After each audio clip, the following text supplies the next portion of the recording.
All right, so I recently got a pair of Nike Air Raids. This is just like the OG colorway of a pair of sneakers that I really liked in my youth. This actually released in '92, so if that dates how old I am. Anyway, I have a bunch of other random retros as well as some OGs out here from Nike basketball that I figured I'd share with you guys and just give you guys kind of a little overview of the new retro of the Nike Air Raid in the OG color.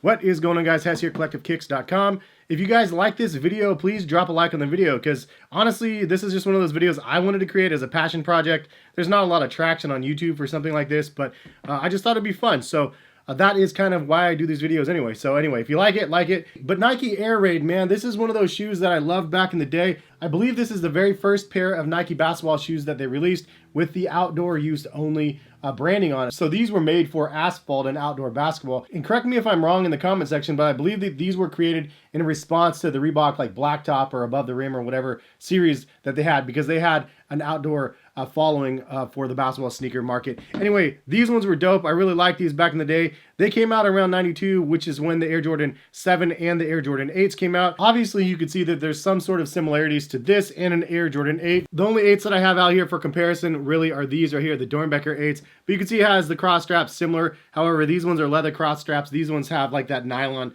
cross strap. But Nike basketball started mixing things up with different lockdowns of the shoes. Obviously, containment was a big deal, especially if you're playing on the blacktop. And I just want to throw these in as a bonus shop. I actually removed the straps of the Air Jordan 8. I think this is a Sequoia colorway that released a couple years ago. Really dope colorway in that like military green. But I actually really like the look of them without the straps on. I didn't do a very good job cutting the straps, but regardless, I kind of like the look of these, and I still have these just sitting around in the room. Anyways, we've seen a little bit of buzz around the Air Raids in recent times because of Jerry Lorenzo and the Fear God collection. He had his Air Raid upper. The bottom part of the Fear Gods looked a little bit more similar to something like these, though, which is the Force 180 David Robinson pumps, and then also I have the Barkley joints right here with that 180 air unit on the bottom. I haven't actually had a pair of the Lorenzos in hand, but it has that same sort of vibe with the 180 unit on the bottom of the shoe as well. So I like the fact that he kind of mixed and matched his passions from the 90s as well with the Air Raid upper and like a 180 inspired sole. At least that's what it looks like. And this pair never got retroed, actually. This is the 180 Force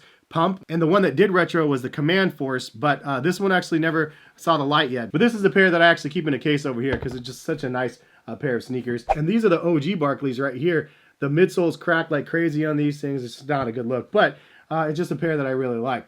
Anyway, I am a huge fan of Nike basketball from the 90s, and for those that didn't know, I actually played basketball all the time. I grew up with not very much money, so I went out and played ball all the time. I had a couple neighbor friends that we'd always play ball, and I would actually go and play pickup games all the time just because it was so much fun getting out and about and playing ball. And I played in grade school, middle school, high school sort of thing as well. Most points I ever scored in a game was 40 points, which was pretty crazy. And I believe I was wearing these when I did it in a black and white colorway.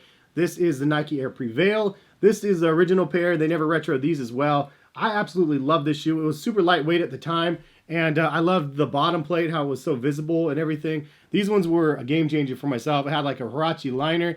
I loved these shoes back in the day. If they ever got a retro, they'd probably sit. One of those shoes that I've been hunting for, a black and white pair, the exact ones that I had. I believe Penny Hardaway played in these as well, for those keeping record. And speaking of Penny Hardaway, we have the original Foamposite Pros here, and then the Foamposite 1s.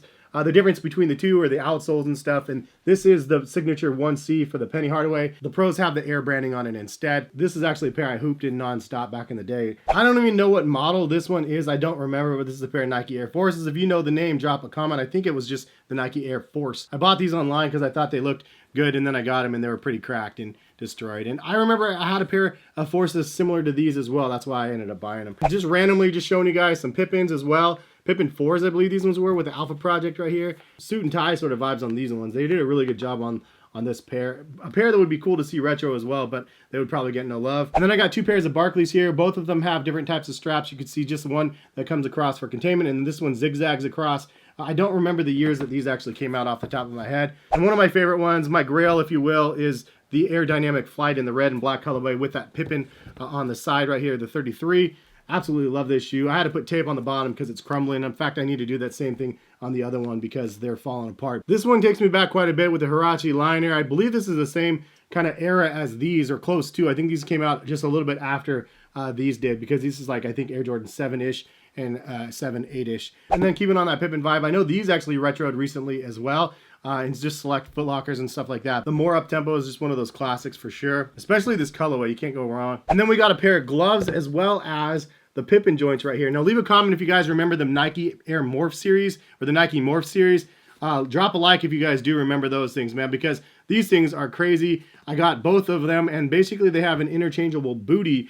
The outsole and the upper are actually separate. The insole and the booty, which has the midsole in it as well, are actually a different unit that you can actually interchange the sleeves from these shoes. It was just such a crazy combination of stuff. And I'm missing the Jason Kidd version, but they had 3 signatures: the Pippin, the gloves, and then the Jason Kidds.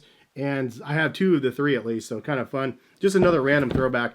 Anyway, that's kind of just a look at some of the random craziness that we have here. Back to the Air Raids again. So it's basically a pebbled leather upper. The materials on this are not very good, honestly, but it's $140, so it's not like $160 or $180. $140 is not too bad. And when you're buying a model like this, you're really buying it for nostalgia. You're not buying it for the most premium materials on the market. The black tumbled leather is a little bit McDonald's-y. And then speaking of McDonald's, this suede type material, the gray on the toe box, this feels like it's actually synthetic. It doesn't even feel like real leather. And actually this black leather might be synthetic as well. It just doesn't feel real. You have some nylon on the sides here, and then nylon cross straps on the middle of the shoe as well.